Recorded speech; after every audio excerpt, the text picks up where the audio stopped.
to help Rob. It's going to help Rob and me with chat and questions. And Pat, thanks for joining the call today. Thank you. Welcome, everyone. Perfect. So let me officially welcome you to this webinar. Rob and I are thrilled to be providing at least a sounding board to you, but hopefully some experience that you'll find most helpful. In terms of a self-introduction, I'm interim executive director of SAES, and I wanted to give you a little bit of my background just because it's relevant to the program today. I've been a senior administrator at independent schools for over 35 years. I've been a head of independent schools for 25 years at 5 different schools, 2 of which are Episcopal. I'm currently a trustee of a 612 Episcopal school. I'm board president of an educational nonprofit, and I have degrees from Yale Divinity School and Berkeley Divinity School at Yale. Personally, I was confirmed at St. Michael and All Angels Church in Albuquerque, New Mexico in 1996. And if you look at my bio, my passion is collaborating with trustees and school leaders. So that's a little bit about who I am. Rob? Hey, everybody. My name is Rob Devlin. I'm head of school here at St. George Episcopal School in San Antonio, Texas. We are a pre-K through 8th grade campus, about 490 students this year. I'm beginning my 17th year as head of school here at St. George. And prior to that, I worked for 5 years at St. Francis Episcopal Day School in Houston, Texas, a campus of about 900 students.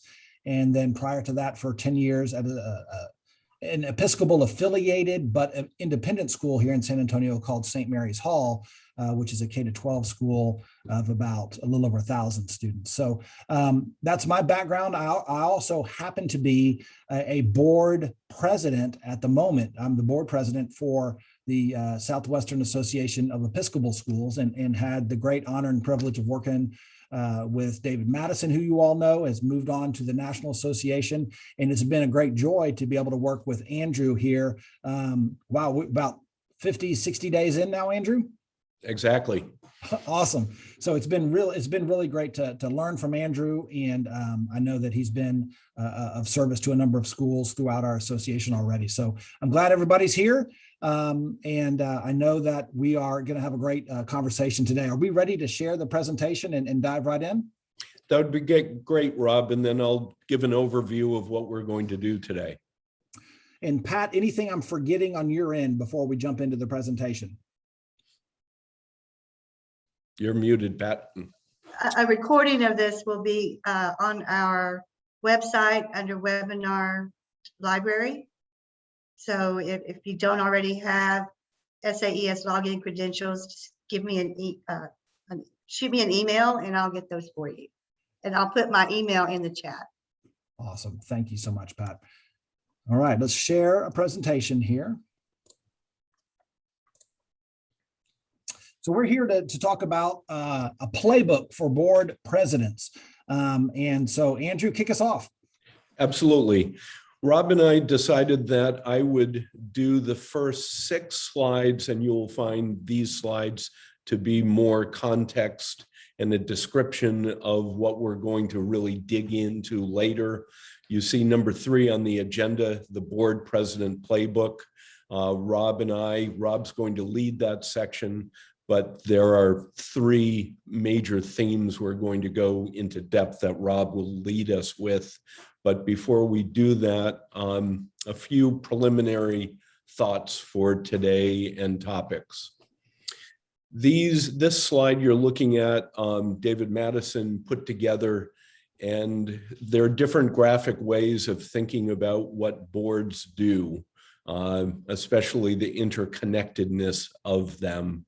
So as we talk today about being a board president, a lot of what we're going to talk about is what is your role in harnessing the rest of the board and how to get directors, trustees working in unison, rowing in the right direction. Next slide, Rob.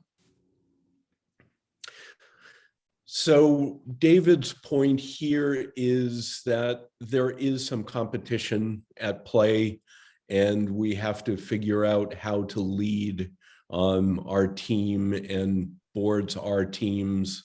And much of what Rob and I are going to talk about when we go into some depth are the nuances of how to row together, how to change lanes, how to communicate complicated issues. I was speaking with a head this morning, and he reminded me that there are no simple answers to complicated questions.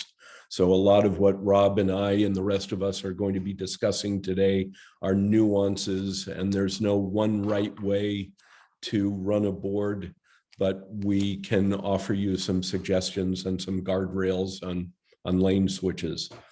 The next slide will give you a sense of kind of where we want to go. Actually, let's go back to the Q&A. You're quite right, Rob. Rob and I would love for each of you to type in questions into the chat.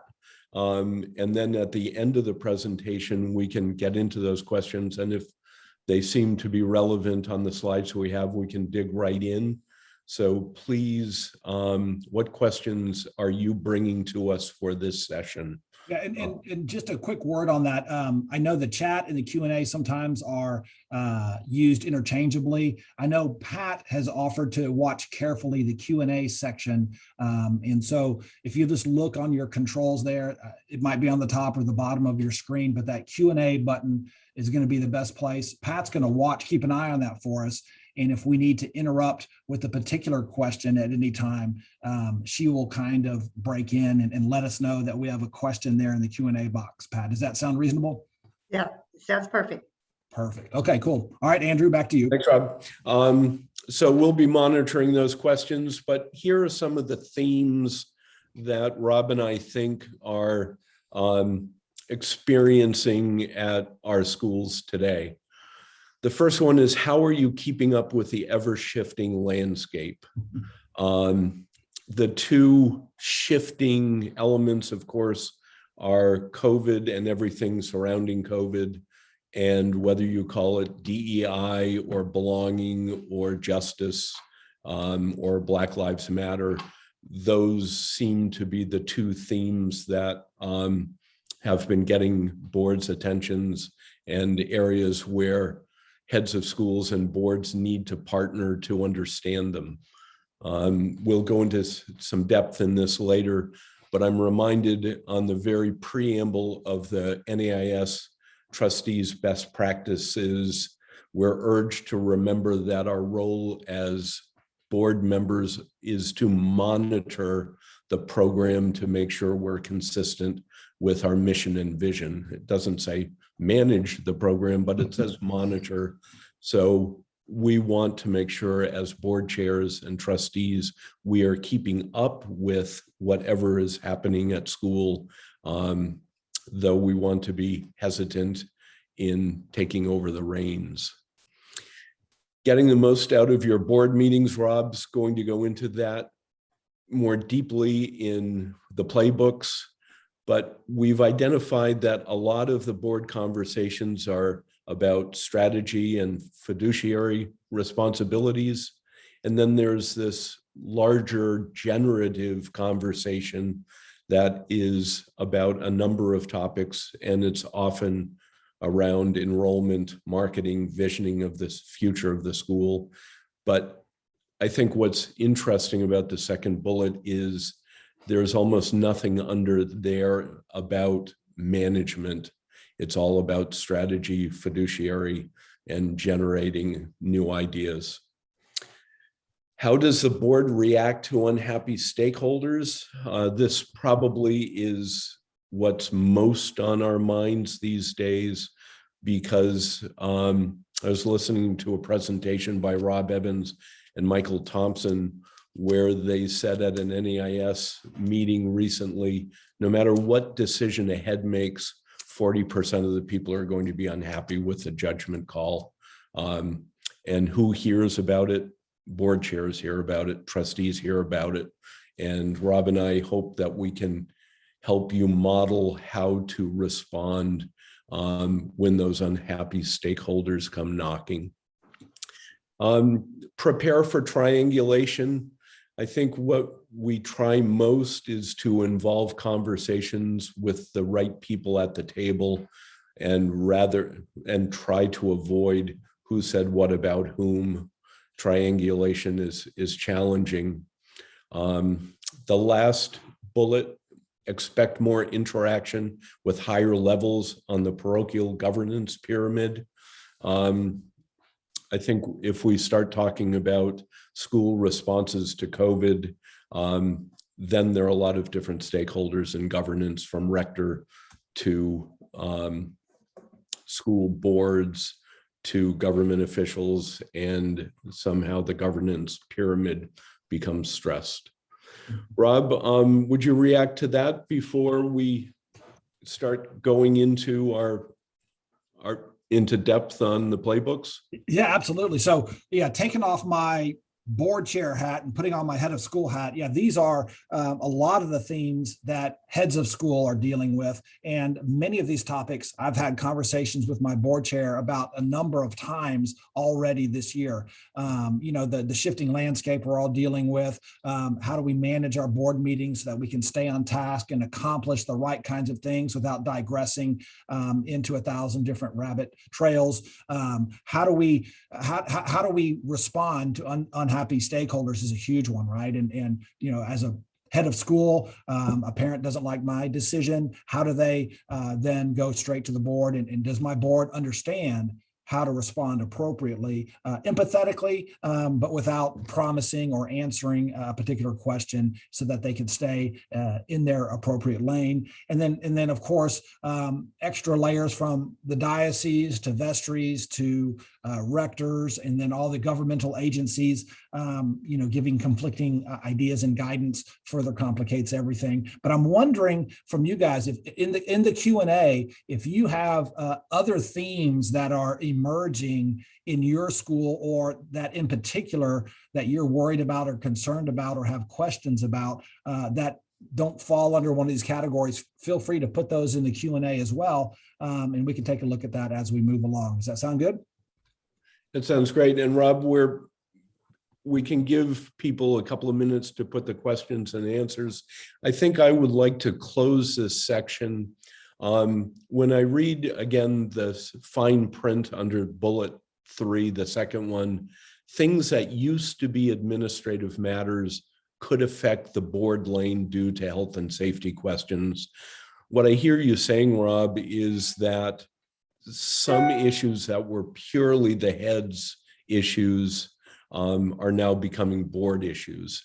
And as we blur those lines, and Rob, I know you're going to talk about this in length coming up, but I'd just like to suggest that the partnership between a board chair and a head is what has to remain sacrosanct. That partnership of the head and the board chair agreeing and being of one mind is what holds it all together, even as there are tensions to pull them apart. Rob, do you have a reaction to that? No, I completely agree. And in the 17 years I've been here at St. George, 7 different board chairs along the way. And, some of them I've had the opportunity to really foster some great relationships with, but had to be very intentional about that. And then others, just probably through large fault of my own, I didn't foster as well. And some of my board chairs have been very, very good and intentional about doing that with me. And so as I've flipped a role now and serve as a board president for the association, I kind of see that on the other side and understand now how intentional as a board president I need to be to reach out last year to David and reach out this year to Andrew, and be a sounding board, be supportive and encouraging, and just talk through some difficult issues. And lots of times that's all it takes. And the leader of your organization, at least in my experience, has outstanding instincts, and they just need to be able to talk out loud about it, and maybe once in a while I can offer something to think about, but then through that develop a partnership where, you know, the directors at the association, or for me as a head of school, I don't feel so isolated and alone, right? Because it's very difficult as a head of school or the head of an organization when you're tasked with making decisions. It's super helpful to have a board chair that is ready to listen and is ready to partner, is not afraid to give real advice and suggestions, but is also willing to listen along the way. And so we'll dig into those ideas as we move through the presentation. So, Perfect. hey, Pat, anything in the Q&A just yet? Nothing right now. Okay, no worries, no worries. Excellent. So let's move along. And so, Andrew, thank you so much. And I love the images that you created, actually, because it ties right into what we're doing. And I saw the volleyball team and the soccer team and the football team in a lot of ways as a board chair or board president. And Andrew, I'm curious, do you see more use of the board chair or more use of the board president? What have you seen out there? I think it's 50-50. I think so too. Yeah, and I know some bylaws and some canons within different dioceses describe who needs to be a chair or who needs to be a president. But I think I'm going to use those words interchangeably today. And so whether you're a president or a board chair, you are the coach, right? You are the ones that are playing that are calling the plays, if you will, in a game time situation, right? And so you've got a great team, right? You've got your board members, and they each have unique skills and abilities that they bring to the table. And so part of your job is to understand those skill sets, but you've got to call the right plays in order to have your team, your fellow board members, as well as the head of school to execute the game plan to have a successful experience. And so what we're going to walk through is some key plays that you might want to consider calling. And these are plays that you might want to add to your playbook. Rob, Yes. we have a question. Fire You away. might be covered it in the next section, but Sure. it's our head of school keeps the president informed of key sensitive issues. I'm looking for guidance for what types of things should then be communicated to the board. Awesome. So when I hear that, and I don't know who that person is exactly, but there's some issues that the head is sharing with the president or the board chair. And the question is, when do I know I need to share that with the full board? And then sometimes maybe it's just enough for me to know at that point. And again, that's a little bit of a feel, right? I think I can think of a number of situations that I've shared confidentially with my board chair just because it's too heavy of a weight for me to carry on my own, but there didn't need to be a complete dissection of that particular conversation at the board level. And I've actually had that exact conversation with my board chair to say, look, I'm sharing this with you. I don't feel like we need to bring this to the full board. I'm just looking for support and some bouncing off some things. But let's talk about it if you feel differently and we need to share it with the full board. I've actually had that same conversation on the flip side as the board president for SAES, and Andrew has come to me and he's just shared some ideas and some thoughts, and we talked about it. And Andrew has said to me, do you think this is something that lends itself to a full board conversation? And sometimes the answer has been yes, and sometimes the answer has been no, I completely trust where you're going with this, and I think we're fine. It doesn't rise to the level of a full board conversation. So I hope that answers your question a little bit, but we'll get more into that as we go through the play calling as well. Sound good? Rob, let me add on to that if I Please. may. I think also in that question, I may be wrong, is in addition, how do I make sure that the head is sharing enough information with me so that I know potentially what's coming down the pike before it comes? And specific examples, I think, could be enrollment issues, fundraising issues, faculty morale, key parents who are upset with decisions that may come down, terminating employees. I remember being at an NEIS leadership through partnership conference where all the chairs and all the heads agreed that they both want no surprises. A board chair can't handle a surprise, shouldn't have to handle a surprise, and a head can't either.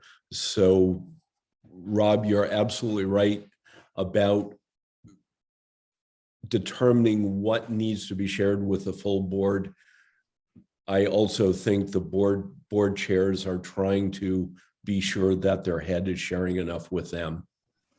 Andrew, I couldn't agree more with that. And it reminds me of a huge mistake that I made early in my career, one of many, where there was a faculty member that clearly was not going to be the right fit for a number of reasons that the general parent population would never know about. Right. And I had a board chair who was also a parent of a child that was in this faculty member's classroom. And so when this faculty member was not renewed, of course, personnel decisions, that's head of school, that's management, that's not, board lane kind of information. I did not share that with the board, which was very short-sighted of me, because now the board member was surprised when the faculty member called the board chair to say, why was I not renewed? And huge mistake on my part. But to Andrew's point, yes, I think, and I know we don't have heads of school on this particular call, so I can't give that advice to them. But as board chairs, I think I would gently remind them, hey, just, surprises are difficult for me to deal with. I'm always going to say, hey, have you, that's something that the head of school needs to deal with. That's in their lane. Have you visited with them? But at the same time, please don't throw me under the bus. Don't make sure that I'm not surprised by things. I think that's great advice, Andrew, for sure. All right, so play number one, right? And we're going to go through 3 plays you can use or put in your playbook. But this is, I think, probably the biggest thing that you can do as a board chair or board president is to really invest a lot of time and energy in cultivating a positive board culture, right? You see the quotes there, right? Culture eats strategy for breakfast, and culture isn't just one aspect of the game. It is the game, right? That's, I think, the most foundational thing. And as a board chair and board president, you need to be very intentional. One of the most important things that you can do is really spend a lot of time building a positive board culture. And so a couple of thoughts on that, right? Again, another great quote from Peter Drucker here, leadership being the lifting of a person's vision to high heights, raising the performance and building of a personality beyond normal limitations. That's your role, right? You are the head coach and you're setting the tone for the entire board. So how do we create this positive culture in your board, right? Well, here's some hallmarks, I think, that are key indicators. And as we go through these, I want you to kind of mentally rate yourself on a scale of 1 to 10. Hey, I'm a 1 here. I'm being tons of room for improvement, or I'm a 10. I'm doing it all perfectly here, or somewhere in between, right? But you always want to create this positive culture, right? It starts with a healthy and respectful relationship between the board and the head of school, who is your CEO. So there's got to be, and you've got to do everything you can, not just yourself, but you've got to model that and honestly just demand that from the rest of your board members, that there's a healthy and respectful partnership between every board member and the head of school. Along with that comes a huge amount of trust, right? But trust can't happen if you're not truthful about things, right? You can't slide things under the carpet. You can't pretend things or ignore things. You got to be truthful, and you've got to be not afraid to share the truth. This humble confidence approach, but that different, right? That Adam Grant talks about in his latest book. You really have to be willing to be 100% truthful. And I'm not talking about harsh and mean, but don't be afraid to speak the truth. But there has to be that trusting relationship before you can really feel free to speak the truth, right? You've got to have how thoughtful and productive are you when an issue comes up? And we all, every school, every organization are going to have issues, right? And it just seems like this year with the shifting landscape that we talked about, that the issues are coming one after another, wave after wave of these issues.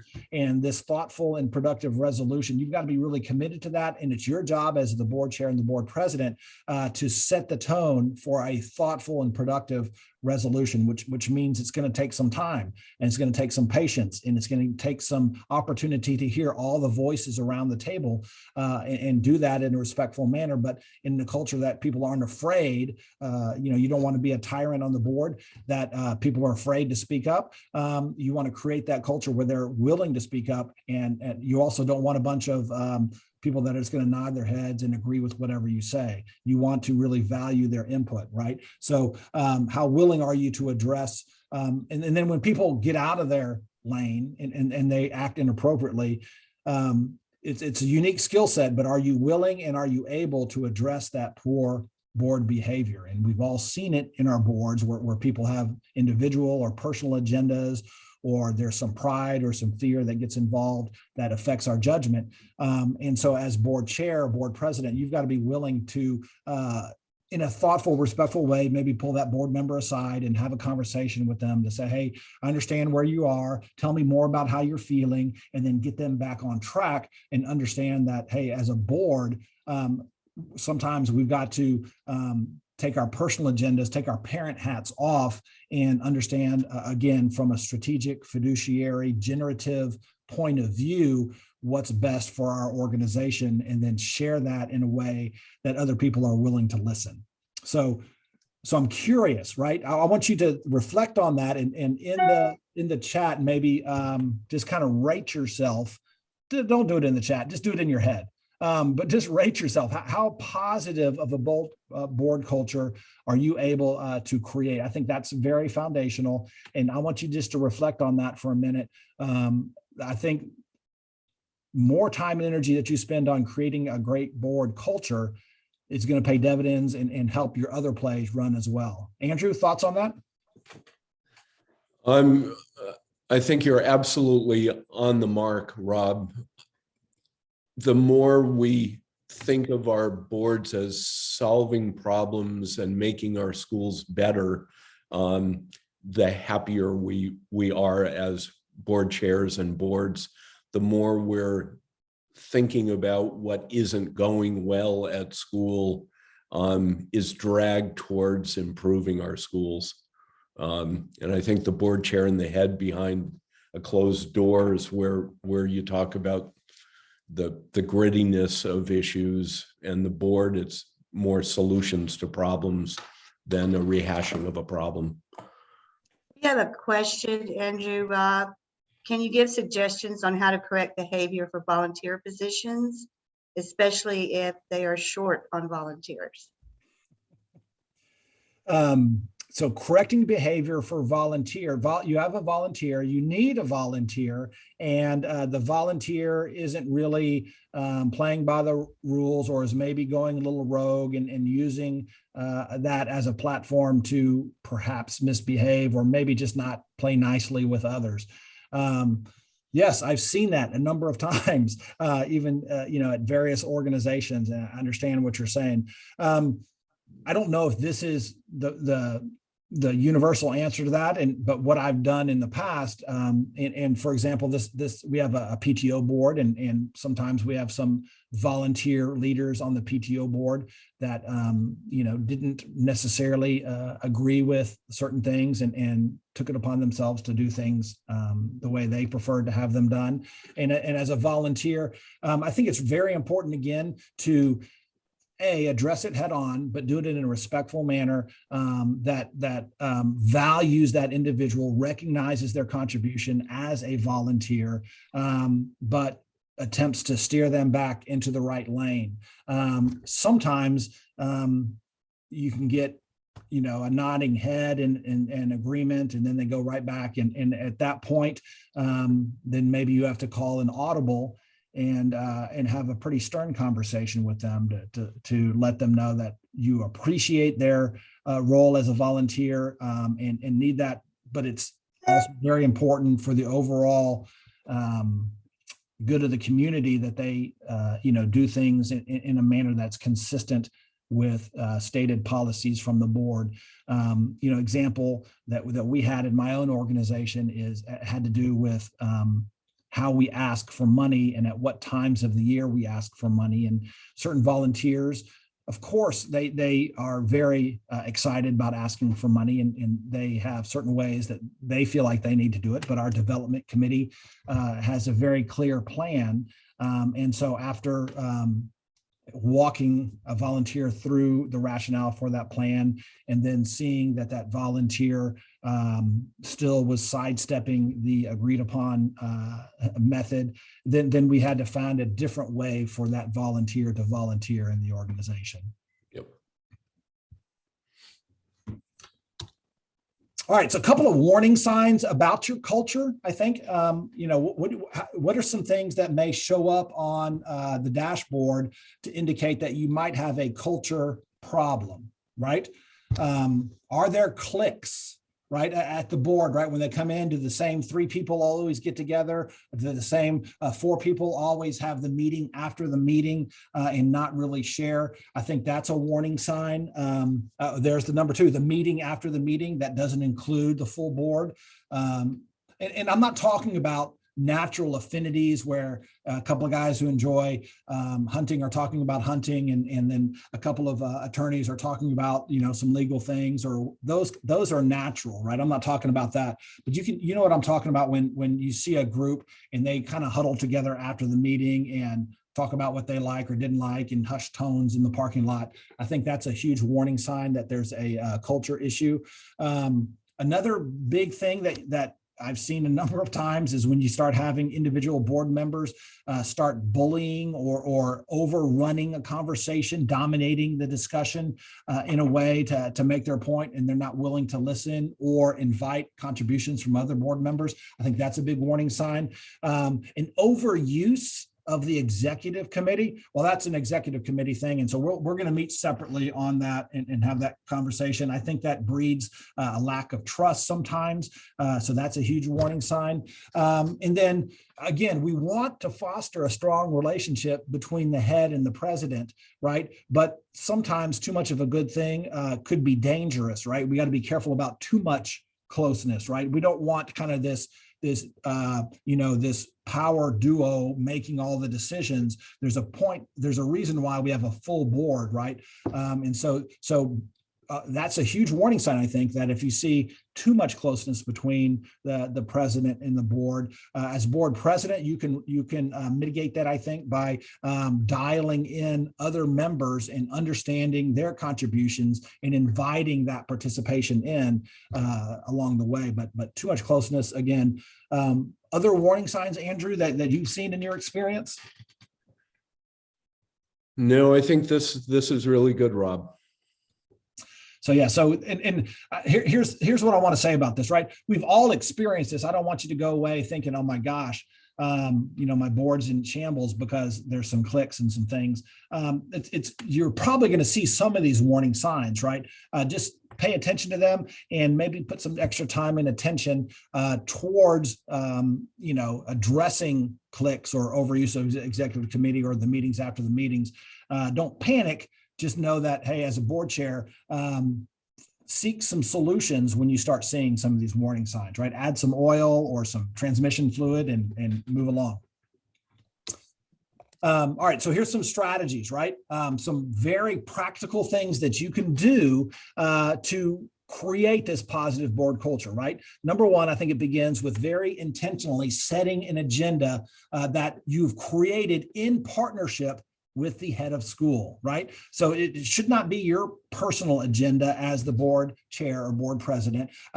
There are certain things that are going to be very near and dear to your heart, and you should offer those up to your board chair. To your head of school, but that together, you guys need to set that agenda in partnership. And you're going to hear a lot of conversation about partnership. Number two, our expectations, this is huge. Are they documented and are they reviewed annually. As the board chair, you've really got to make sure, right? I mean, your role is strategic. Your role is fiduciary. Your role is generative issues that affect the school. And on an annual basis, you need to understand what those expectations are and deliver those to the head of school. Here's your 2 goals or your 3 goals that the whole board agrees upon that we want you to focus your time and energy on this year. And by the way, this is how we're going to evaluate you based on these 3 goals. So everyone is aware, and the poor head of school is not trying to manage individual expectations from individual board members. So again, set those expectations, document those expectations, and review those expectations annually. And along with that, the onboarding of new board members has to happen every single year. Here's what the expectations are. Here's expectations of best practice from NAES, NEIS, SAES. Use those tools in your board orientation, but that onboarding so they understand what their roles and responsibilities are. Even if they've been on the board for 6 years now, make sure you review that at your initial board meeting every year. Maybe you want to have a retreat, some that's been super helpful to some groups. And then again, there's going to be difficult conversations that come along. It's going to be helpful to review those expectations and remind everybody of what their role is. This is our role as a board, and this is the head's role in this situation. As we enter into this difficult conversation, it's helpful to remind yourselves of those expectations. And then finally, managing the clock, right? There's so much, you can go down so many rabbit holes and spend so much time in a board meeting or in committee meetings chasing down things. Your job as the board chair is to really manage that clock, understand, be willing to listen, but also to drive the conversation back to something that's strategic or fiduciary or generative, so that we don't go down these rabbit trails and end up, with the 27-hour board meeting where nothing got accomplished. Andrew, any thoughts on any of that? No, you're so right, Rob. I guess the one thing I would add is often it's important for a board chair to try to slow a process down and resist the urge to solve a problem immediately, and instead turn a problem into a goal for the future. Because we can get bogged down in January in something when actually we could put it in the parking lot and turn it into an opportunity for the future. Interesting, Andrew. You told me something earlier today about not sacrificing the future by over manipulating the present or something like that. Do you remember that? I think it's going to come up in a slide, Rob. Okay, that's right. But you're right. It's the idea that we're looking for opportunities to improve the school more than we're trying to find a reason to get down about something that's dragging us. And so if we can turn our thinking into future strategy, then we've got something positive to deal with. I don't know if any of you guys are cyclists or not. There was a period in my life when I would ride mountain bikes a lot with my son. And one of the things that my son taught me was that it's so important to not be focused on all the bumps that you're going over, but instead keep your vision and your focus looking down the trail, right? Instead of focusing on all the individual bumps that you're absorbing at the moment. And when I did that and was able to lift my focus from down and out into the future a little bit, all of a sudden I was able to navigate some more difficult terrain because I was always keeping my vision future. There's a couple of other things that you got to do that I wasn't so great at on riding a bike, but I think maybe that's what we're talking about, right? Is be willing to lift your eyes up a little bit and as a board chair, that's you got to keep reminding people, let's not look down at all the individual bumps always and spend all of our time and energy on that, but let's keep looking forward to the future. So, here it is right here. Perfect. What did I say? So play number 2, keeping the board focused on the main thing. And there's the quote, right? Your responsibility is to protect the future from the present. protecting the future, right? And that's our goal as board members, and certainly as the president or board chair. You're creating this great board culture, and you're keeping them focused on the main thing, which is strategic, fiduciary, and generative issues. So let's take a look. Oh, classic diagram. Andrew, have you seen this one before? Once or twice. So this is actually taken from the National Association of Independent Schools, their trustees handbook. And it's a handy little graphic. I've actually taken it and I've stretched it out a little bit longer and made the lanes a little bit longer. But it kind of gives you a framework for thinking about, kind of what falls under the head's purview, what falls under the board's purview, where is the head's advice needed, but board decisions are required, and vice versa. And then that middle lane, right, which is where these partnerships are going to be important. And I'm kind of thinking that, at least in my school, and what I'm seeing in the association, is that I feel like we've kind of paved a new road over the past couple of years. This landscape really is reflected in a new road, and really, at least some of the roads that I've traveled, the lanes aren't clearly marked yet, right? I mean, I feel like that we're in a little bit of a fuzzy area sometimes, more so ever than in my career.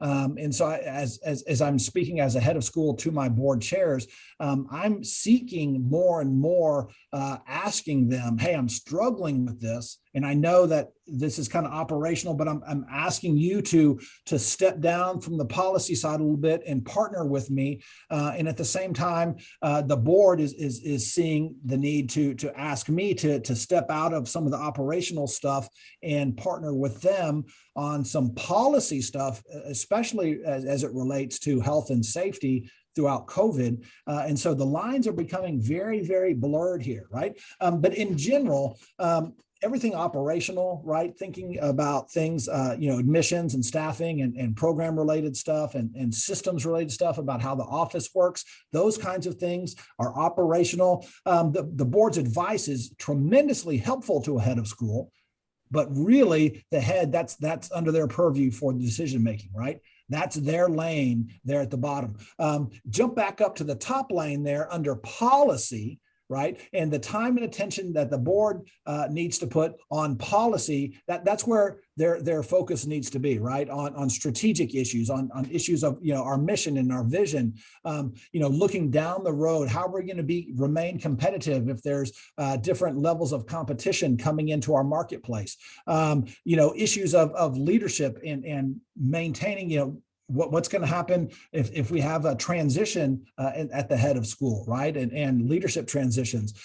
Anything that's kind of major with respect to the main the main strategic initiatives of the school, the major things, that's where the board needs to focus the majority of their time and attention. And then there's more and more, that middle lane, I think, is becoming wider or more blurred, right? And so there needs to be opportunities for some partnership, right? I mean, issues related to COVID and health and safety, in a lot of respects, that's very, very operational, but there's probably going to need to be some policy level conversation on that as well. And so that's where the head and the board need to come together in partnership. I've seen a lot of schools and struggle with finding consensus and agreement around that. It's very difficult sometimes, right? It's very difficult to find consensus just with the board. And then you layer on a rector, and then you layer on a vestry, and you layer on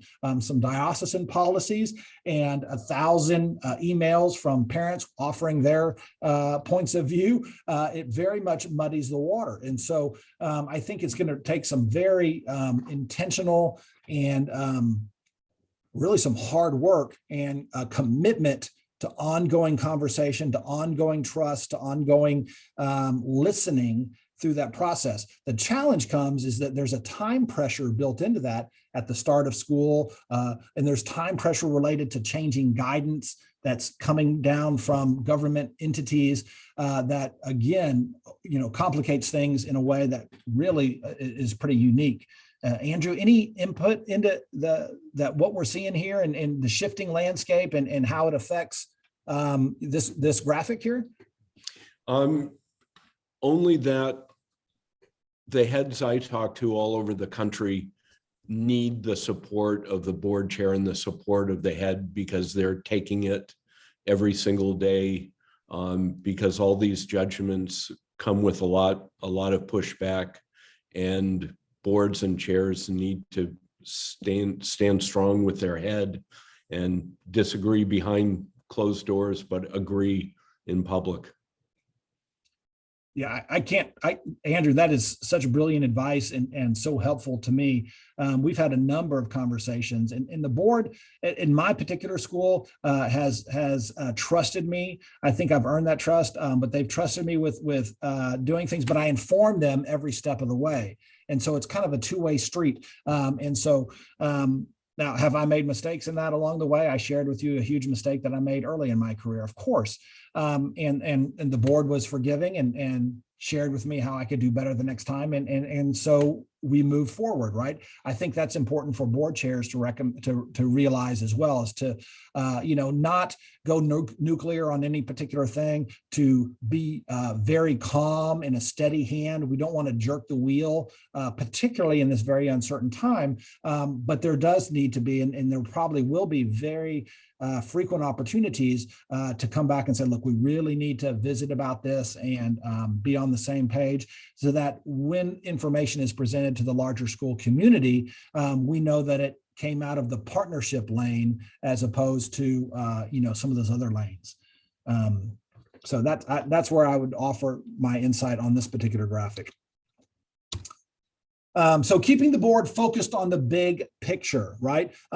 Look, don't get involved in operational matters. You've probably heard that 1,000 times before from your head. And as board president, look, you're in a pretty unique position to assist the board members.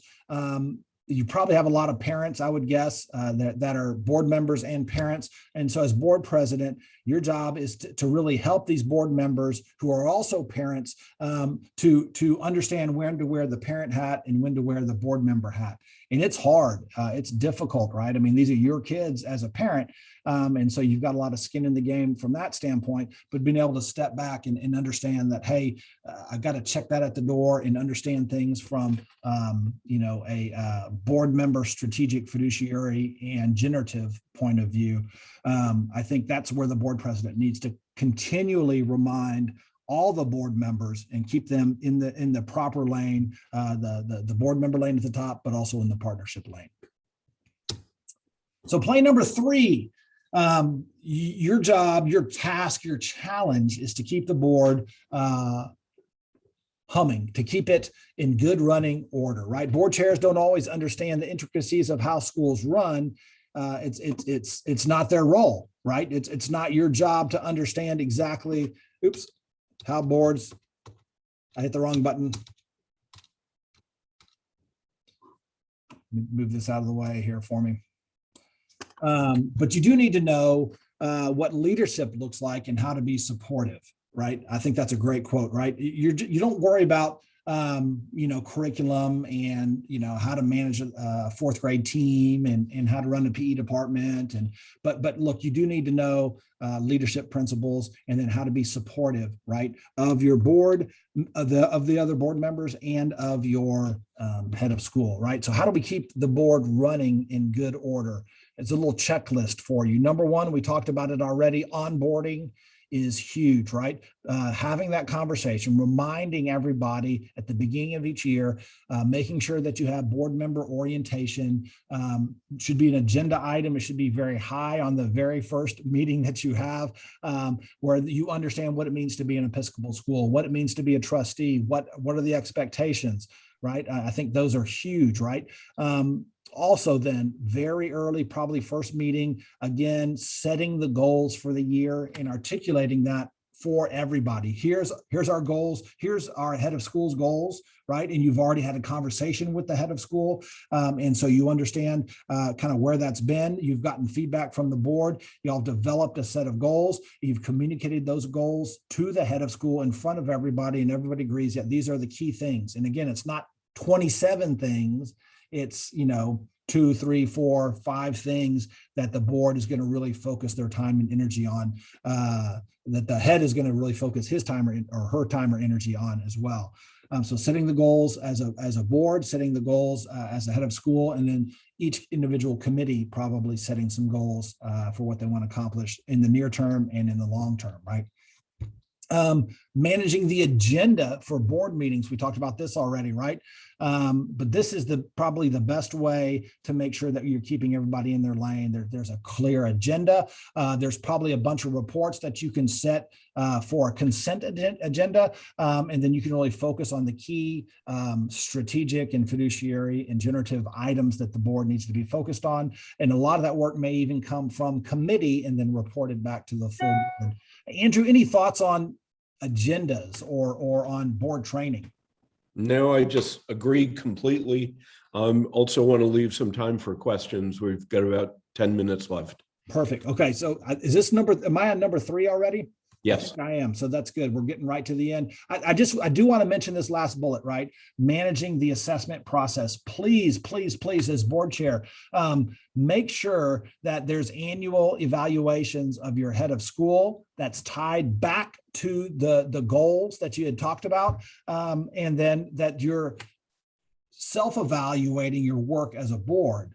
And again, we talked about trust and we talked about candor. It's very important that all the board members feel that they can be truthful and honest in these assessments or in these evaluations at the end of the year. And they're offered as a method to improve, right? We're not trying to, hopefully you're not, trying to catch somebody and find some, count all the things wrong. You're offering this as constructive feedback so that the board can do a better job of doing what they need to do, and the head can do a better job of doing what the board expects them to do. Any other further word about evaluations or assessments, Andrew? In the SAS newsletter that Pat published yesterday, I quoted Dan Heishman in that letter. Dan is in his last year as president of NAES, the position that David Madison is head of president-elect for. Dan used the metaphor of the ship captain, the ship owner, and the crew. And he likened the ship owner to be like the board chair, has ultimate ownership of the ship, knows where the ship needs to go, but it's only the ship captain who knows how to sail it.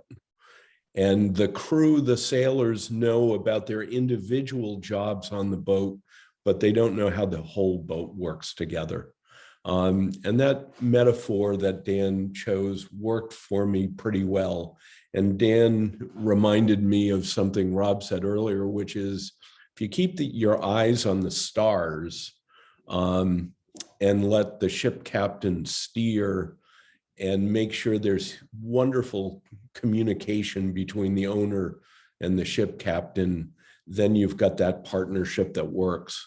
The head can't truly understand what the board chair is carrying in their responsibilities, nor can the board chair know exactly how to run a school. They're different positions.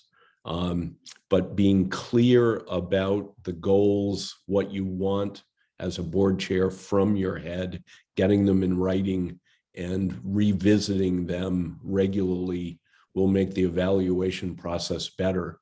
And if new things bubble up, those new things that bubble up are often goals for the following year, rather than issues that you have to absolutely solve in real time in May when you're dealing with the assessment.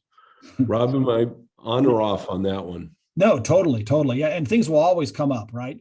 And there could be an exception where early in the year we miss this one or didn't predict COVID coming, in February. But for the most part, yeah, keep a running tally and add them to next year's. Yep. All right, so beginning of the year checklist, right? Developing the rough map of board meetings and topics to be explored, scheduling meetings between the two leaders, that's the head of school and the board chair, to discuss issues and board operations, developing an annual set of goals we talked about both for the head, for the board, and for committees, and then looking for ways to invest in professional development. You guys are doing it right here today, but sometimes it's helpful to when if mom or dad say it, then the kid doesn't listen. But if some other expert or the teacher says it, then the kid listens. So sometimes finding some outside resources is helpful with respect to professional development. So hey, I know we're running up on the end, and I got a couple of things right at the very end I want to remind everybody of. But what questions do you guys have? Any questions in the Q&A? No questions right now. So I'll take a moment and just do a couple of shameless plugs for SIES because I'm crazy about the organization. And there's two cool things I want you guys as board chairs to know that are coming up, right? There's this amazing parent education opportunity. Every parent in your organization has an opportunity to participate in a virtual event with a very, very interesting, he's a best-selling author. His name is David Epstein. He's written a book titled Range, right, which explores the power of a generalist in a specialized world, right? And more, I think David would describe in his writings that, there's a lot of pressure to specialize with kids earlier and earlier and earlier. And through his research, extensive research, he's found out that sometimes the generalists in our society today are at a huge advantage compared to those that specialize too early. And I'm fascinated by his book, his research. I'm a big fan of Range and a big fan of everything that I've heard David Epstein do. And all of your parents will have an opportunity to learn from him. This is an unparalleled opportunity. You can just sign up once and get a code for every parent in your school. And so I want to share that with you. I think that we have that. I don't know where I put that. Let's see where I put that on here. Well, while you look for that, we have a question about board retreats. Does SAES attend board retreats if invited, or speak to boards for board development purposes? So Andrew, I'll let you do you feel like you have a way to answer that one? Sure. I'm very happy to do board consultations if they're a couple of hours long as a benefit of being part of SAES. If you're thinking about something longer and more strategic, Mary Catherine and I can talk to you about doing some more extended consultation that does have some fee attached to it. But I'm often with a board for an hour or two doing something like this, and more than happy to do so. So there are two paths that way. Pat and Rob, other thoughts on board retreats and SAES? No, you hit the nail on the head for sure, right? Yeah. I mean, I have taken advantage. SAES is the value that I've received from SAES with my board, working through strategic planning processes, even on the extended fee-based, was far and away the best that we've had and the most cost-effective, the most reasonable, right? And we've hired some super high-end people to come down, and we've hired folks from SAES to come down, and it's been invaluable. It's kind of that third-party expert that's come in and shared that resource with us. And then I know there's a number, in addition to the great work that Andrew and Mary Catherine does, there's a number of other folks that we can refer you to, even within the association, current heads or retired heads that might be able to assist in that way as well. So I highly encourage you to reach out to Andrew and begin that conversation if that's something you're looking for. All right, any other questions, Pat? No other questions at this time. So make sure. So this David Epstein for your family is a great option, and you can find more information about that on the SAES website. And then again, there's our biennial conference, Pat, is coming up. That's coming up. It's in Houston, and you can come in person or you can attend virtually. Is that correct? That's correct. It's October the 21st and 22nd. It'll be held at the Weston Galleria in Houston. And there'll be a lot of great professional development for boards there as well. So I invite you to look at our workshop program. You might see something there that would be of interest. So we've got a couple of great keynote speakers at that particular event. We mentioned already David Epstein and Yvonne Adams are two of our big keynote speakers. And then there's several on-demand sessions as well. I'm on the SAS website. I'm under events, under biennial conference, and I'm scrolling through the different options here. But yeah, it's a great resource. Make sure you mention that to your heads of school. There's some amazing teachers that we're going to be recognizing and awarding from all across the association as well. So I'm really looking forward to it. And Pat and Mary Catherine and Andrew are doing a great job putting that together for us. And in closing from me, I put my email in the chat, awooden@swaes.org.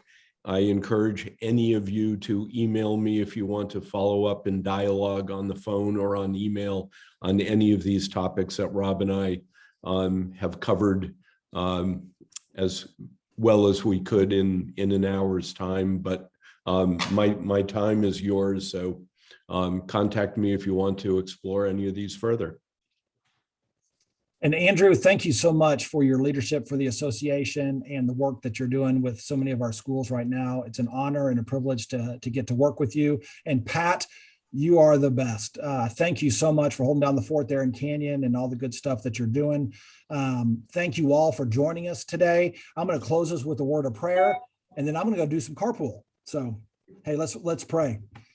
Father God, thank you so much for SAES and for these board chairs and board presidents that are here today. I pray that you just give them wisdom and courage and faith as they move forward to be great coaches, to great leaders for their boards and their schools, that they can think in ways that will create an amazing future for families and for students for many years to come. In Christ's name we pray. Amen. Amen. All right. Hey, thanks, you guys. Have a great afternoon. Thank you for coming. Rob. All right, guys, I got to dash to carpool, seriously. Okay.